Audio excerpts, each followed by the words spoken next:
رسالت، فیضان حضور خلیق ملت، فیضان حضور نہال ملت، فیضان حضور نہال ملت، شہزاد حضور نہال ملت، نعرہ تکبیر، نعرہ رسالت۔ اب جو بھائی میرے ادھر ادھر ہو وہ آ کے بیٹھ جائیں بس۔ سید مہدی صاحب قلعہ کے خطاب کے بعد سید عادل میاں شاہ صاحب قلعہ کا خطاب آپ کو سننا ہے، سب کوئی آ کے بیٹھ جائیں، بڑی مہربانی ہوگی۔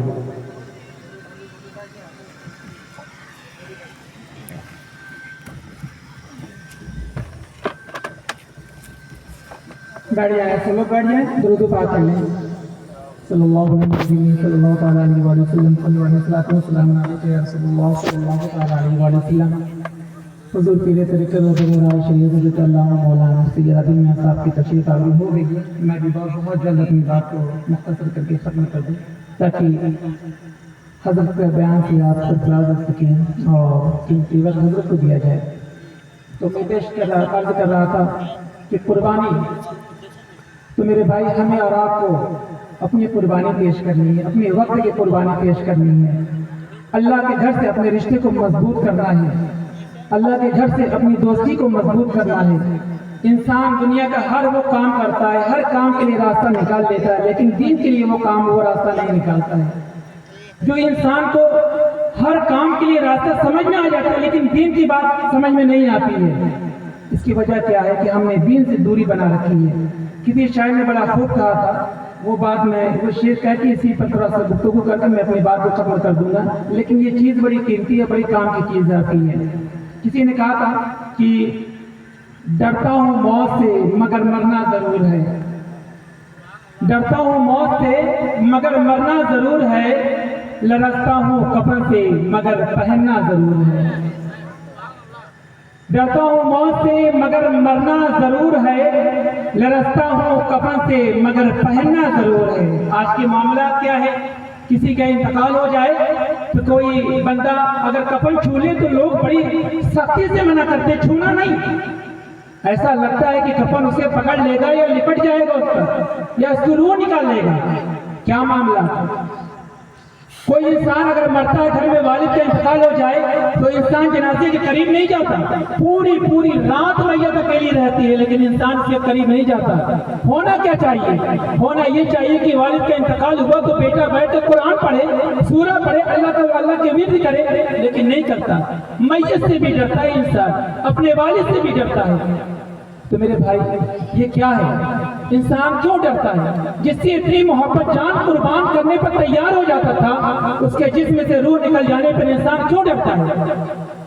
کیا اسے مرنا نہیں ہے؟ کیا اسے کفن نہیں پہننا ہے؟ کیا اسے قبر میں نہیں اترنا ہے؟ کیا اسے قبر میں کالی کوٹھی میں نہیں سونا ہے؟ تو پھر ڈر کس بات کی؟ اگر ڈر لگتی ہے تو پھر اپنے ایمان کا جائزہ لو، کیونکہ جو ایمان والے ہوتے ہیں نا وہ موت سے کبھی نہیں ڈرتے، نہیں ڈرتے۔ اپنے ایمان کا جائزہ لو، کیوں ڈرتے ہو؟ تو ہمیں غور کرنا چاہیے۔ کیا کہہ رہا ہے شاید؟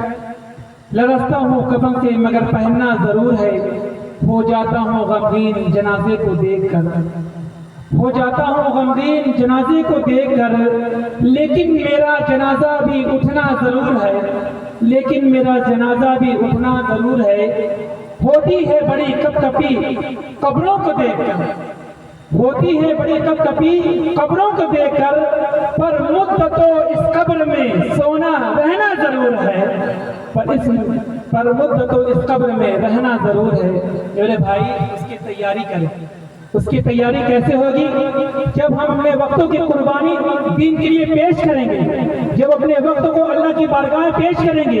انسان مسجد نہیں جاتا، ایک چرندہ آسمان میں اڑنے والا پرندہ بھی جب کسی اللہ کے ذکر سے غافل ہو جاتا ہے تو شکاری اس کا شکار کر لیا کرتے ہیں۔ جو مٹھی میں آ جانے والا، ہاتھوں میں آ جانے والا پرندہ جب اللہ کے ذکر اذکار سے غافل ہوتا ہے تو شکاری اس کا شکار کر لیا کرتے ہیں۔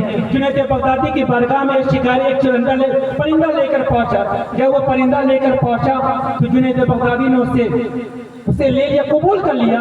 پھر وہ پرندہ جنید بغدادی سے ایک تاریخی بات کرتا، حضور والا مجھے آزاد کر دے۔ تو جنید بغدادی نے پوچھا کہ یہ بتاؤ تو صحیح آخر معاملہ کہ تم قید کیسے ہوئے؟ تو اس پرندے نے تاریخی جواب دیا۔ اس نے کہا حضور والا ہم آسمانوں میں اڑنے والے ہیں، ہم چند لمحوں کے لیے اللہ کے ذکر سے غافل کیا ہوئے تو شکاری के शिकार बन गए। जो कौम पूरी जिंदगी अल्लाह के जिक्र से गाफिल हो तो क्या वो कौम गिरफ्तार नहीं होगी? जरूर होगी। हमें जरूरत है अपने आप को बेहतर बनाने की मेरे भाई। एक शख्स था अपने गैर मुस्लिम शख्स था अपने गैर मुस्लिम दोस्त से कहता है चलो इस्लाम कबूल कर लो। क्या कहता है? चलो इस्लाम कबूल कर लो। तो उसने कहा, गैर मुस्लिम ने कहा कौन सा इस्लाम कबूल करूं? कहा हमारा इस्लाम कबूल कर लो। कहा कि कौन सा इस्लाम? तेरा इस्लाम? कहा हाँ मेरा इस्लाम कबूल कर लो।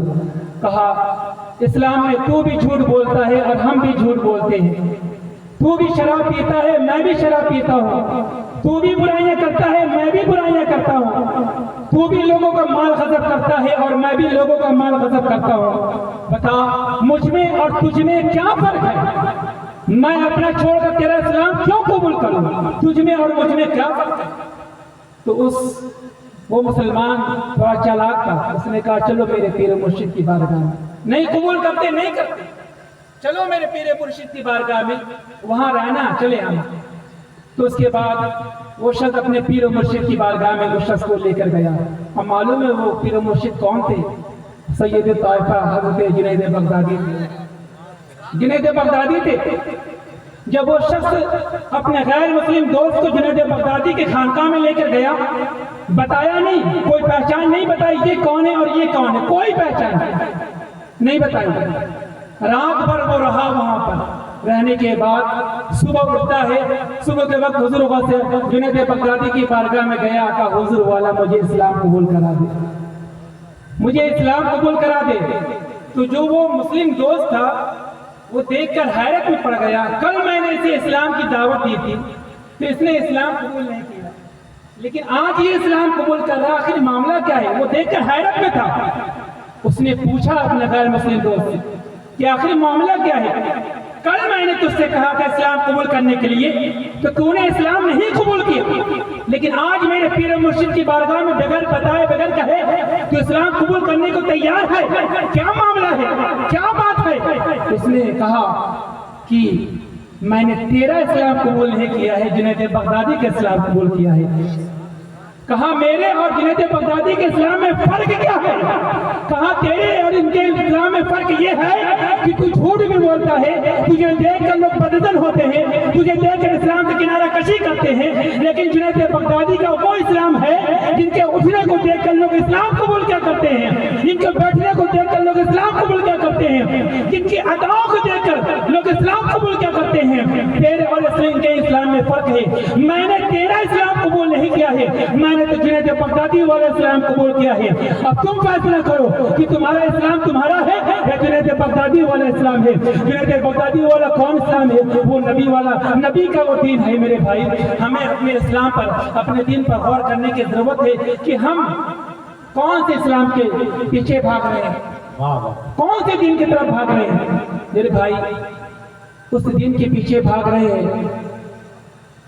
हम अपने आप को कहलाते तो जरूर है कि आशिक रसूल है, लेकिन काम हमारा ऐसा नहीं है, काम ऐसा नहीं। गैर मुस्लिम ने एक बड़ा सबक दिया हमें कि मैं तेरा इस्लाम कबूल नहीं करूंगा, तो आपको भी ऐसा नहीं करना चाहिए कि आपको देखकर कोई बददन हो। इस्लाम तो वो इस्लाम है जिसे देखकर लोग इस्लाम कबूल करते थे। ख्वाजा करीम नवाज अजमेर की सरजमीन पर असर और मगरिब के बीच जब बैठ कर लोटे तो उनका रोना देख कर लोग इस्लाम कबूल करते हैं। आज हम कहां कहां रोते, जहां रोना पड़ता है, जहां रोने की जरूरत है वहां नहीं रोते, जहां मांगने की जरूरत है वहां नहीं मांगते, जहां सजदा करने की जरूरत है, झुकने की जरूरत है वहां नहीं झुकते, वहां चीनी गोलियां करते हैं, अपनी ताकत दिखाते हैं और अपने दिमाग का अपना शोर पेश करते हैं। लेकिन जहां बोलने की जरूरत है खामोश हो जाते हैं, जहां कहने की जरूरत है खामोश हो जाते हैं, जब अपने आप को बेहतर बताने की जरूरत है वहां खामोश हो जाते हैं। तो मेरे भाई मामला क्या है, बात क्या है? आखिर क्यों खामोश होते हैं, क्यों चुप रहते हैं, क्यों सब्र करते हैं? आज तो लोग सब्र को भी और बुसली को सब्र का नाम देते हैं। नहीं नहीं, ये सब्र नहीं है, बुसली है। कायल हो गए हो।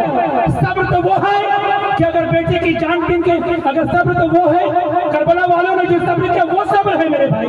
तुमने क्या सब्र किया है? सब्र तो हजरत अय्यूब ने किया है, तुमने क्या सब्र किया है? क्या सब्र किया है? थोड़ा सा गुस्सा बर्दाश्त नहीं होता है, गला काटने पर तैयार हो जाते हो, लोगों को मारने पर तैयार हो जाते हो, लाठियां उठाने पर तैयार हो जाते हो। कौन सा सब्र है? सब्र है जब तुम्हारा कोई माल लेकर चला जाए, खामोश हो जाओ, चलो ठीक है, मजबूर था लेकर चला गया, कोई बात नहीं, तो वो सब्र होता है। ये नहीं कि बहरहाल उस पर गुफ्तगू नहीं करें। मेरे भाई अपने दीन पर गौर करें, अपने आप को पहचाने कि हम हैं क्या। जिस दिन आप अपने आप को पहचान लेंगे अल्लाह आपको उरूज अता फरमा बेशक। आप अपना रिश्ता और अपनी दोस्ती, अपनी यारी अल्लाह के घर से कर लेंगी, अल्लाह आपको आबाद कर देगा। जिस दिन ये चीज़ हमारे अंदर आएगा अल्लाह आपको कामयाब कर देगा। अल्लाह से दुआ है हमें बोलने से ज़्यादा अमल करने की तौफीक अता फरमाए। आमीन व आखिर दवाना अल्हम्दुलिल्लाहि रब्बिल आलमीन। अस्तगफिरुल्लाह रब्बी मिन कुल्ली ज़ंबि व अतूबु इलैहि। ला इलाहा इल्लल्लाह